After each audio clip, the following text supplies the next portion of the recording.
Hello, everyone, and welcome to JobBoardGeek. It's the podcast about the business of connecting candidates and employers. I'm Jeff Dickey-Chasins, the job board doctor. I am your host, and today I'm here with the gregarious Steven Rothberg of College Recruiter. He's the co-host. Hey, Steven, how are you? I am really good today, Jeff. Nice to be here with you. And uh, our mutual friend will be joining us later. And I say friend with a heavy dose of sarcasm. Yeah. Well, you've got a history with him, as do I. And in fact, the person that we're talking about is Andy Hibel of HigherEdJobs. He'll be coming on in a little bit, and he's literally a fount of wisdom as well as a podcaster himself. So, anyway, before we get into that, Stephen, I wanted to talk about something that actually came out today on my blog, which Yeah. was a bunch of news about job boards doing very, very well. Recruit Holdings, HR division, which includes Glassdoor, Indeed, 51 Job, Simply Hired, Workopolis, et cetera, is hitting about $6.2 billion. ZipRecruiter just saw a third quarter revenue increase of 81.3% to $227 million. Upwork's gross services volumes is up to $1 billion, which is kind of crazy. And then the Ringier Group, which is based in Switzerland and has a number of job boards, is also up to $972 million in 2021. DHI with Dice, which always does kind of mediocrely, is actually seeing the growth of their first quarter revenue to 28.7%, which is really quite good. Red Arbor down in Brazil is doing great. They went up 40%, et cetera, et cetera, et cetera. So, hey, hot times in the job board industry, and kind of no surprise because the market is very, very constricted and hot right now for labor. So companies are willing to spend whatever they have to spend to get people. But the question that I have, which I think probably everyone in the industry has, is how long is the party going to last? Have they already start moving the chairs around and someone's going to be sitting down on the floor in a few minutes, or is this going to keep going on for a while, or is it just going to sort of taper off over time? My personal belief is that this is actually going to keep going on for quite a while because the fundamentals that are driving it, which is a lack of people to fill the jobs, really hasn't changed. And at least in North America, particularly the US, the things that would make it change, like massive immigration, a big jump in the birth rate, et cetera, none of those are happening. They're certainly not going to happen very quickly. Europe is struggling with a lot of the same things. So that's my take on it. But Stephen, you're kind of different. You're binational. What's your take on it? I'm kind of different. Boy, if I had a dollar for every time somebody that I know and love told me that I was kind of different. So, reading your e-newsletter this morning, it reminded me in a weird way, and go with me on this, of when Mm-hmm. you go to New Orleans and you realize it's really, really hard to find bad food in New Orleans, right? Every restaurant is just great. Mm-hmm. And I think right now in the job board world, call it marketplace or whatever you want, there's some of that going on, that Yep. every job board practically is doing well. And, we've talked to a couple that are still struggling. And there are always going to be some organizations in just about any industry that are going through difficult times, maybe going out of business for one reason or another. But overall, these are definitely golden times. It also struck me that, has it been 20 years now that we've been hearing that job boards are dinosaurs and job boards are dead? Yep. And it is just not correct. Now, one thing I disagree with you about is I don't think that there's a lack of people in the labor Mm-hmm. market. I think there's a lack of appropriate matching. There's a lack of employers offering positions and pay that people actually want. Mm. I If you paid people enough, they're going to go into those jobs. They're going to come Yep. out of working part-time or working gigs, and they're going to go back into sort of the regular labor force. And I think there's been a tremendous reluctance by employers to do that. We just published a blog article last week on stickiness, the stickiness of the labor market, and I think it was pretty instructive. If employers paid enough, they'll see more. So I agree. I think these are good times. I think we're going to continue to see these good times, and we're at the beginning of this, not at the end of this. Yeah. I actually, I don't disagree with you on what you said. I tend to be somewhat cynical about the ability of employers to react in a positive way, in a broad-based way. Individual employers, I think, do adjust and raise their compensation, try to become more attractive in tight times. But a lot of employers just think, "Yeah, it's always been this way. Why should we change?" So, yeah, I agree that what you say is also true, but I guess we'll just see what happens. That's always my response anyway. Every downturn that I've run into since 1981 is like, well, we'll just see what happens. So anyway, so today we're very lucky to have someone that we both know quite well, Andy Hibel of HigherEdJobs. I first met Andy face to face in an airport hotel a long, long time ago, and have had the good luck to see him on a regular basis ever since then. Welcome to JobBoardGeek, Andy. Thanks, Jeff. Thanks for having me. Nice to see you, Steven. Yes, and Steven and Andy know each other even longer than I've known Andy. So I don't know if that's good or bad, but that's the way it is. Good, so Andy, good, why good for don't me, you... bad for Andy. right. Yeah, that's what everyone says about you, Steven. So anyway, Andy, why don't you give us a little bit of background in terms of how you got into the job board industry and what your background is and how HigherEdJobs got started. Sure. I'll try to be brief. I feel like I need to offer a disclaimer for anybody who's listening. A conversation with the three of us is usually something that most people have a difficulty navigating. So I'm going to try to keep it as simple as possible.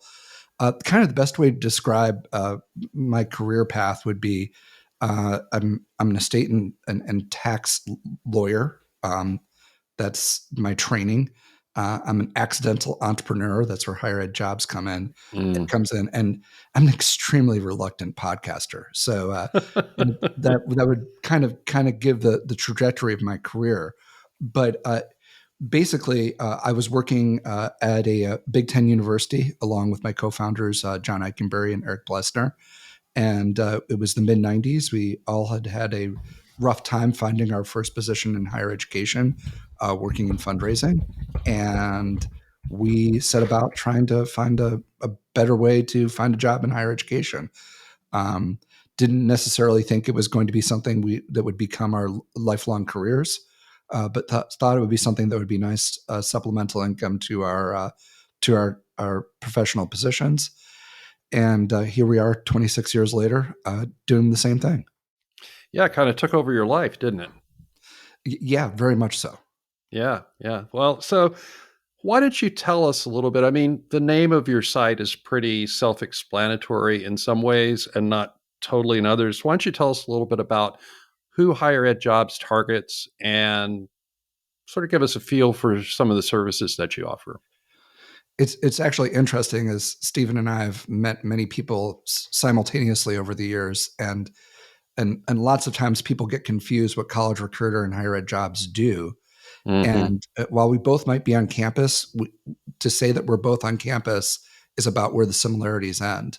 Yep.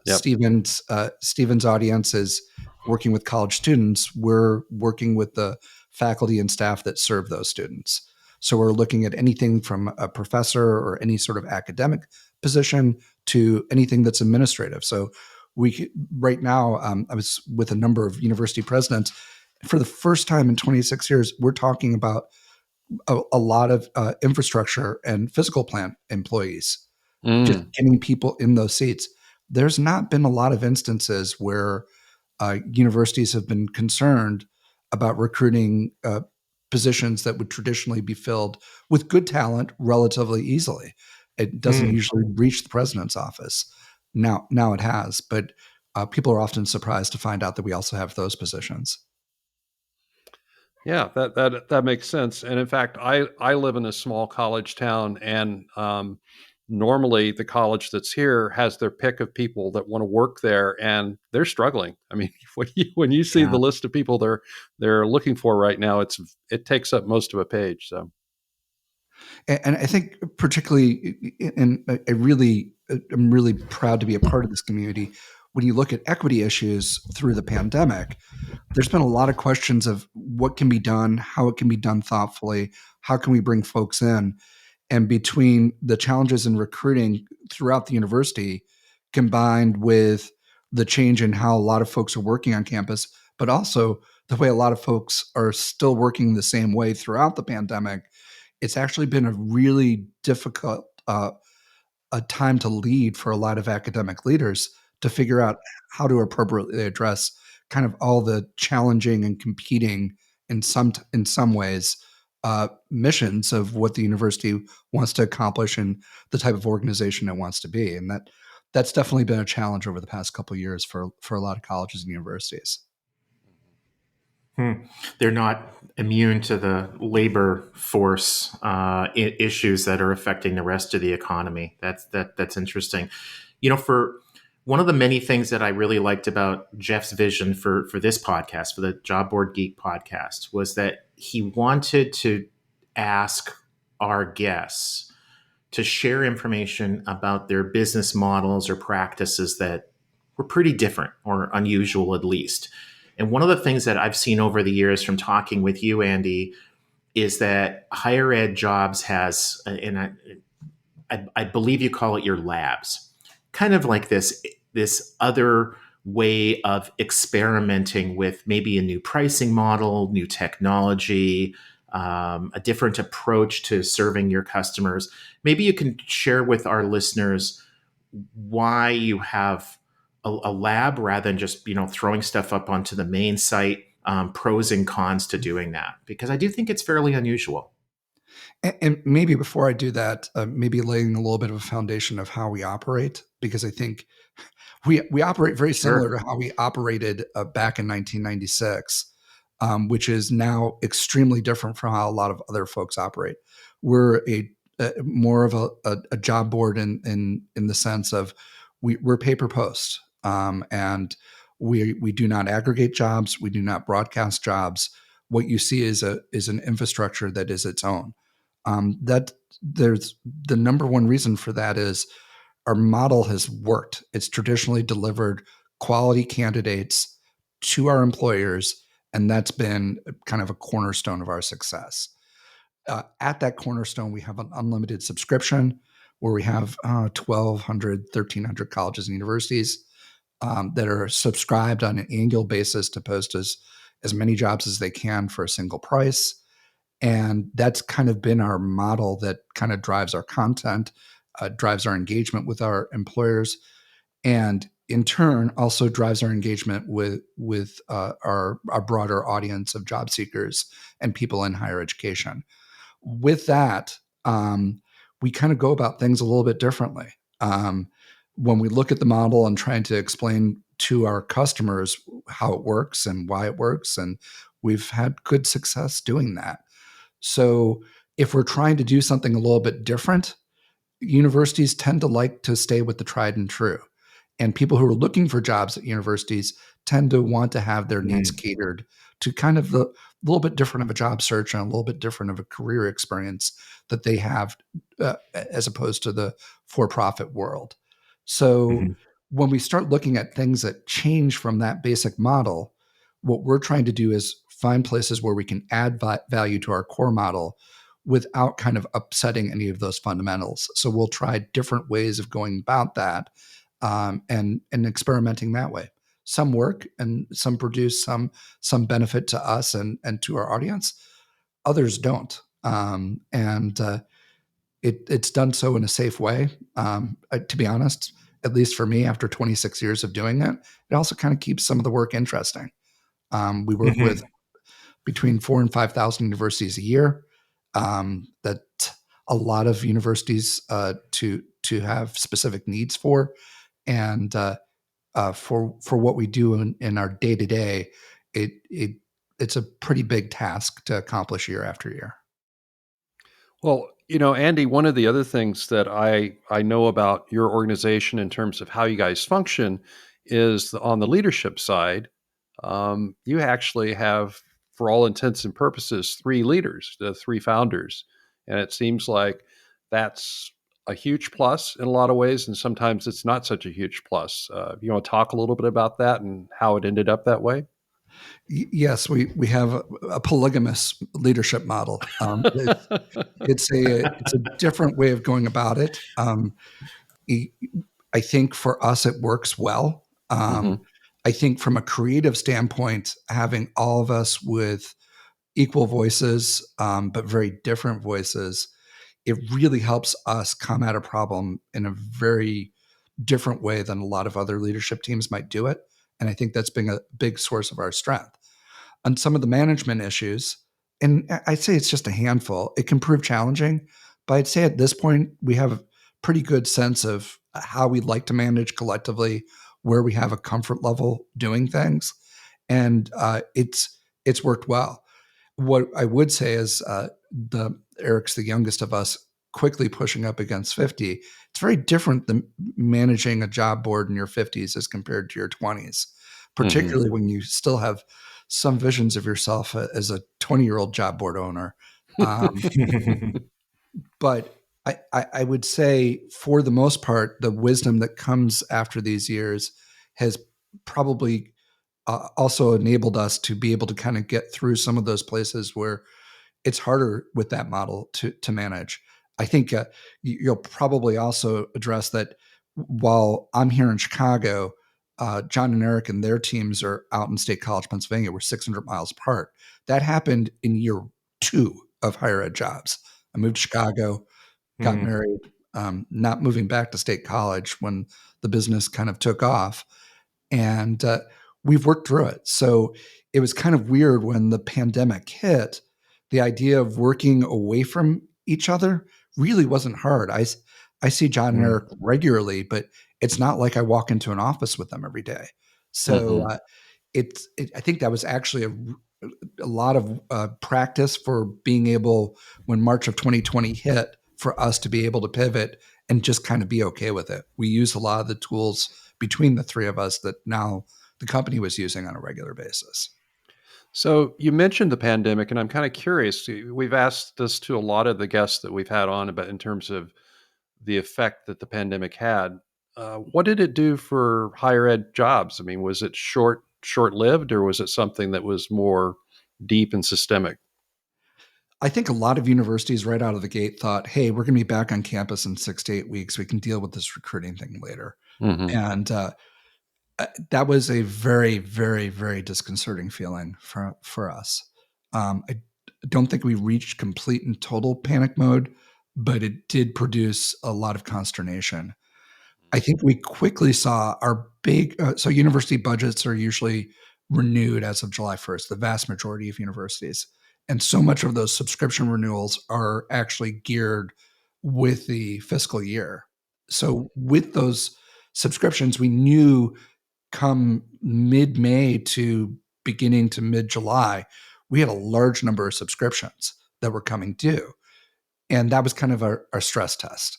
And no, 2020 was not as great as previous years. We typically renew subscriptions at a 97 or 98% rate, much to Jeff's chagrin. But that rate went down, I think, to 92, 93, 94 in 2020. So yes, we lost some, but it wasn't like we got through the July renewal season and had fairly good confidence that, okay, this is not going to be a great year, but the fundamentals of our business remain the same. Actually, I think the bigger way we were affected is we expected a bounce back, but we didn't. We kind of got a bounce back that when it bounced back at us, it came back so much harder that we weren't ready for the demand that came in once it bounced back. And 2021, we spent a lot of time rethinking how we wanted to do things, and ourselves dealing with the labor market and trying to recruit. And I think we finally feel like we kind of have grasp on it. But I say that feeling like I'm knocking on wood, and I don't want to jinx it. And I'm sure John and Eric will be listening, cringing when I say that. But I feel like it's pretty good. I want to jump in real quick here, and Stephen, I know you want to ask a question, but I just got to jump in here as the job board doctor and make a comment on this renewal number issue. Andy's absolutely right. Their renewal rate is way too high, and I say that because when you have a renewal rate that's significantly higher than 90%, you're not charging enough money. And I think almost every client that I've ever talked to, I always say, you should be charging more. I don't, I don't make ridiculous demands that they triple their price or something. But when you have a product that's on a renewal basis and you're renewing close to 100%, there's probably a lot of room for price increasing there. Because, I mean, even if you're renewing at the 90, 92%, 93% rate, that's great. But I hate to leave money on the table. Anyway, so Stephen, you had a question, I believe. Yeah, no, that's interesting, Jeff. You do want to have a very high renewal rate, but what I'm hearing you say is that if it's too high, when you get into that virtually 100%, it might mean that you're maybe 80% of your customers would be willing to pay 20% more.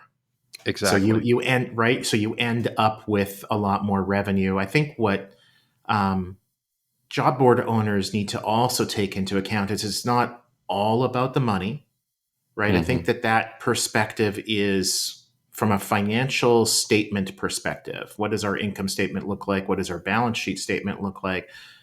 But most entrepreneurs, and I think we would all agree with this, we don't just go into it looking at the dollars. It's also about the lifestyle. It's also about improving the communities. And so a high renewal rate can also indicate that we're doing a lot of good in other areas. Maybe we're just happier, that we're less stressed, and we're willing to take less money to get there. But the question that I had for Andy is about that subscription product. A lot of our listeners are going to be primarily transactional. Employers coming out to their site, whipping out a credit card, buying a job posting for $100, $200, $300, and month after month after month, you have to sell to them to get them to renew. What was the foundation? Where did your subscription product come from? Whose idea? Why did you go down that path? And I would think that you're thankful that you did, because it seems like it's a real cornerstone of your success. It's kind of funny. It reminds us of the first salesperson who we hired way back when, and kind of joke that we didn't really hire him. It was a friend from development. His name is Paul Olivet. And Paul kind of showed up one day and said, "Hey, I'll work for this." And we said, "Oh, okay, come and sell." And at the time that Paul started to sell, he did a really good needs assessment, but we only had one product, and that was the subscription. So he would do this needs assessment. And then at the end of the needs assessment, he'd say, "Well, I have the right product for you." And he'd sell the subscription. And he was good. And the subscription was a good value. It was really, really nicely done. And I'm very thankful. Paul's quality of customer service and salesmanship was so important at that stage. But the subscription actually was our only product to start, period, at day one, where we gave it away for free for 2 years. And we kept our day jobs. We kept our expenses to a minimum. And we got several hundred universities using it for free. So it was easy. They posted all of the jobs. We had an easy system to do it. We didn't have to do much work. And it worked. So to say there was some big strategic way to do it, we got a lot of jobs. We got it at a very small transaction cost. And we were able, because back in that day, you weren't purchasing traffic from people. You were trying to do the two-sided market of getting jobs there. So job seekers would come and people to post jobs so they could get applicants. And that was kind of our way to kind of light the fire, if you will. So I'd like to say, Stephen, we thought about different models strategically, and we were so smart we came up with this. I think as time went on, we understood that we converted those people from free to paid over time. After about three to 4 years, we realized that the subscription had a different place, and as other products now relate to it, it is our cornerstone, but it is by far not the only product we sell now, like we did back in the day. Yeah. That makes sense. And I can quickly respond to Jeff just real quick on the renewal rate. Jeff's been a wonderful consultant and collaborator with us, but is one of the things, if you are going to hire him, the first time you pay for that advice, but the repeated times of hearing that we haven't charged too much, I believe he was generous enough to give us that advice for free on a very regular basis after the fact. Yeah, it's probably so. I talk too much, as everyone on this podcast knows. But well, listen, Andy, it's been great to have you on the podcast, and congratulations on the continued success of HigherEdJobs. If any of our listeners want to get a hold of you, what's the best way for them to do that? I'm going to ask listeners for, if they do want to get a hold of me, what I'd really love to hear from people. So we're doing a playlist, Jeff, as you know, on our podcast of good songs for job search and for careers, and because every job search deserves a good soundtrack. And Jeff, you put 2 amazing songs on that. Welcome to the Working Week by Elvis Costello. See the album behind you.